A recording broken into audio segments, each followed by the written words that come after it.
सदगुरु की महिमा अनंत अनंत किया उपकार, लोचन अनंत उघारिया,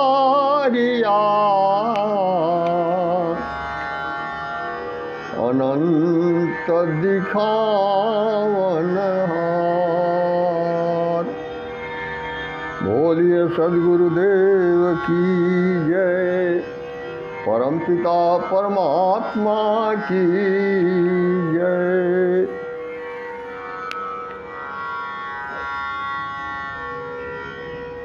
इस समय चारों तरफ छठ मैया के व्रत का जोर शोर से तैयारी हो रहा है। सभी लोग तैयारी में भिड़े हुए हैं। छठी व्रत वैसे तो बिहार और पूर्वी उत्तर प्रदेश का मुख्य पर्व है, लेकिन इसका प्रचार प्रसार इतना हुआ आज कि यह अंतर्राष्ट्रीय स्तर का पर्व हो गया है और हर देश में, विश्व के हर कोने में यह छठ व्रत मनाया जाता है। ये छठ व्रत है क्या? छठी माता है कौन और इसकी पूजा कब से शुरू हुई, इसके बारे में हम विचार करेंगे। कबीर की पहली साखी है। कबीर कहते हैं कि जहिया जन्म मुक्ता हता, जहिया जन्म मुक्ता हता, तहिया हता न कोय, और छठी तुम्हारी हो जगी, तो अब कहाँ चला बिगोय। कहते हैं कि जिस समय तुम आत्मस्थ था,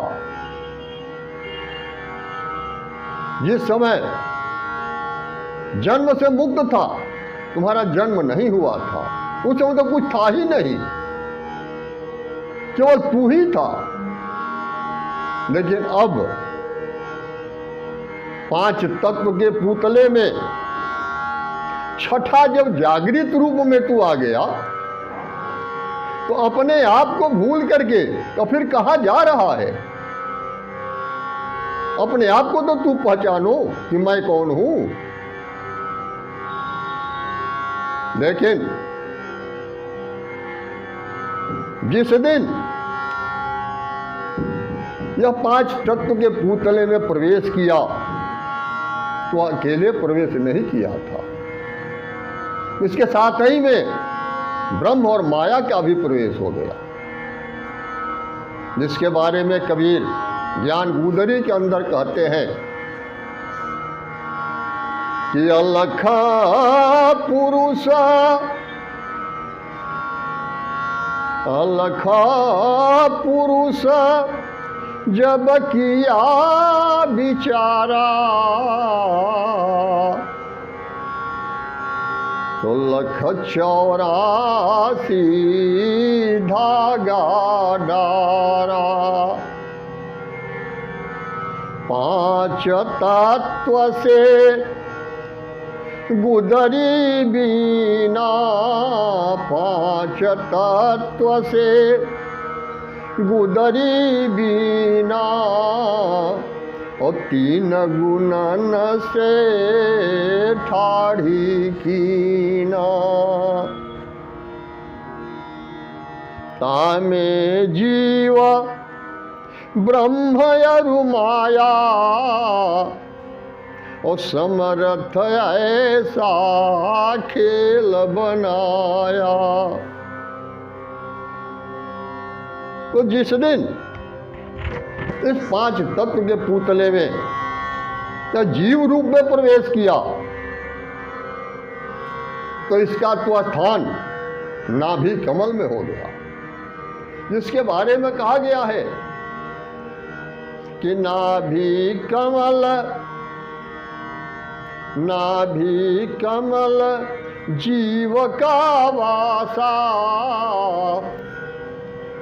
श्वासात लग जाई,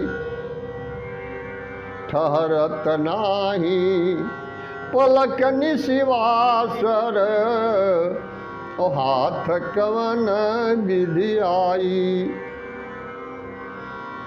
तो नाभि में यह जीव का स्थान है, जहां से इसकी गति अधोमुखी है, और ठीक वहीं हृदय में ब्रह्म का स्थान है। और ये ब्रह्म हमेशा यह सोचता है कि कब मौका मिले जबकि जीव को यथार्थ का बोध हम करा दें, लेकिन यहां पर माया आ गई। अब इस माया को चाहे आप माया कहिए, छाया कहिए या इच्छा रूपी नारी कहिए, इसी इच्छा रूपी नारी के बारे में कहा गया है कि जीव रूप एक अंतरवासा, और अंतर ज्योति किन्ह प्रकाशा, इच्छा रूप नारी अवतरी, और ताहि नाम गायत्री धरी। तेहि नारी के 3 सुत भयऊ, ब्रह्मा विष्णु महेश्वर नाऊ। इसी इच्छा रूपी नारी की ये तीनों संतानें हैं, ब्रह्मा विष्णु और महेश। और इसका स्थान कहाँ है? तो इसका स्थान है कंठ के अंदर, और यह विद्या माया है। यह माया भी 2 है, और जो मूल प्रकृति है पुरुष की वह भी 2 तरह की है। एक तो है विद्या माया और दूसरी अविद्या माया। जो कहा गया है कि विद्याम च अविद्याम च द्वे विद्ये प्रतिपत्तये, अविद्या मृत्युम तीर्त्वा अविद्यया अमृतमश्नुते। अब यह विद्या माया की मूल प्रकृति पक्की प्रकृति है, जो प्रेम, दया, क्षमा, शील और संतोष है। लेकिन यही अविद्या माया की कच्ची प्रकृति है, और संपूर्ण सृष्टि की रचना इस कच्ची प्रकृति से ही हुई है। और जो कच्ची प्रकृति है वह है काम, क्रोध, मद, लोभ और मोह। ते इच्छा रूपी नारी यही छठी माता है, छठी देवी है। और चूंकि इनके अंदर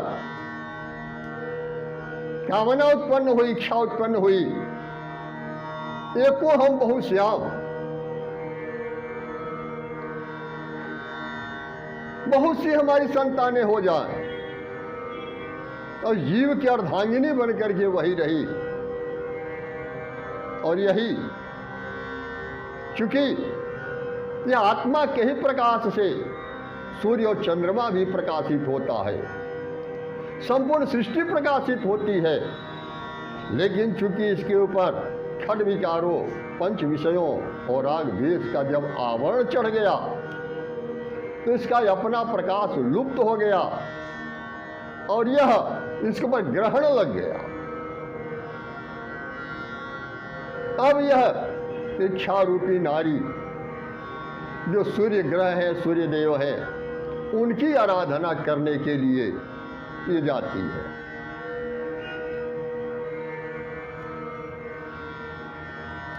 और वही छठ देवी या छठ माता का व्रत होता है। व्रत का मतलब होता है दृढ़ संकल्प।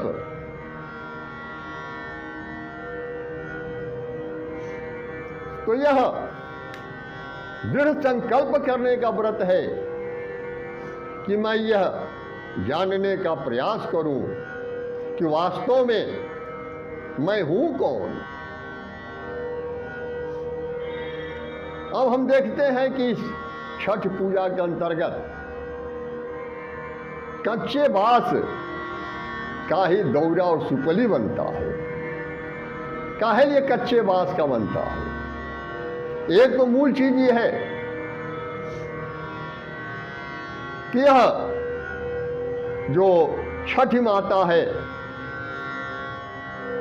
इनकी मूल प्रकृति कच्ची प्रकृति है, इसीलिए कच्चे बांस का ही बनता है, महत्व होता है। और कच्चे बांस का जो भी सुपली और दौरा बनेगा वह जल्द ही वो खराब हो जाएगा, उसके अंदर घून लग जाते हैं और साल भर के अंदर ही वो खराब हो जाता है, दूसरे साल फिर नया लेना होता है। और वही अगर पक्के बांस का बन जाए तो वह जल्दी खराब नहीं होता है। इसीलिए कच्चे बांस के दौरा और सुपली का ही प्रयोग किया जाता है, जिसके बारे में तमाम छठ के गीतों में इसका वर्णन किया जाता है। सभी लोग गाते हैं इसके बारे में। यह बड़े धूमधाम के साथ यह व्रत मनाया जाता है। संकल्प के साथी जो रंगकर्मी हैं, आनंद चौहान, ट्विंकल गुप्ता और गजल, ये आप लोगों के सामने छठ गीत को प्रस्तुत करेंगे। उस गीत को आप श्रवण करिए, मनन और चिंतन करिए इसके बारे में कि इसके गीत में क्या संदेश दिया जा रहा है। छठी मैया चल लिया रज ले सूरज देवा के पास, सूरज देवा के पास। चलत ही चलत दीना बितले, दर्शन के रहे आस, दर्शन के रहे आस। लाल ही रंग दिखनी सूरज के, लाल ही उन्हें करे प्रकाश, लाल ही उन्हें करे प्रकाश। लाल ही देखे हर्षित भइनी, मनवा में उठेला उल्लास, मनवा में उठेला उल्लास। पिता लाले हमरा लाल के हौरे, लाल हो गई रे आकाश, लाल हो गई रे आकाश।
गीत में आप लोगों ने देखा कि किस तरीके से छठ व्रत की शुरुआत हुई और जिस समय सृष्टि बनी उसी समय से लेकर के और आज तक अनवरत छठ पूजा हो रहा है। बीच में कहीं कोई शुरू नहीं किया है, लेकिन यह देखने में आ जाए जब तक यह जीव है तब तक हमेशा यह दुखी ही रहता है। कभी कुछ कभी कुछ कभी कुछ, कभी वह हंसता है, खुशी मनाता है, आनंद मनाता है, लेकिन कुछ ही क्षणों के बाद फिर वह रोना शुरू करता है। अस्थायित्व, किसी प्रकार का कुछ भी अस्थायित्व नहीं है, क्योंकि यह मैं मेरा में उलझ गया, ममता में फंस गया और अपने आप को भूल गया। इसीलिए जो यह दशा जगत की है, जिसके बारे में कबीर कहते भी हैं कि देह धरे कोई सुखिया न देखा, देह धरे कोई सुखिया न देखा, जो देखा सो दुखिया, राजा दुखिया प्रजा दुखिया, और साधुन के दुख दूना। कहे कबीर सुनो भाई साधो, कोई घर ना सुना। तो जो भी संसार में शरीर धारण किया आज तक कोई सुखिया नहीं हो पाया। इसीलिए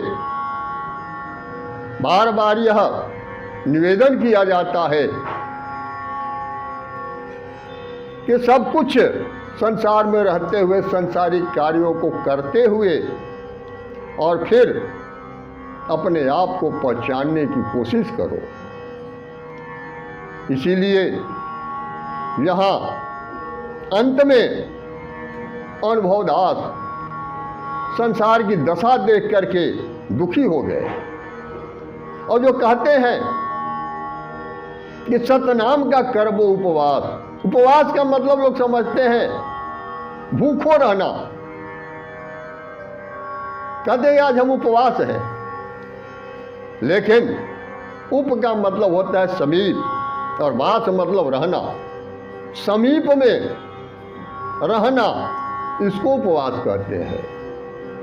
तो सतनाम के उपवास का मतलब यह है कि हमेशा सतनाम का सुमिरन करो, सतनाम के साथ में रहो, और जब तक यह सतनाम के साथ तुम रहोगे, सतनाम का सुमिरन करोगे, काल भी तुम्हारे निकट नहीं आएगा। बोलिए सद्गुरुदेव की जय, परमपिता परमात्मा की जय, अवतारधारी महापुरुषों की जय। ज्ञानी को, ध्यानी को, गुप्त को, प्रकट को, सकल संत समाज को सत्य नाम साहिब।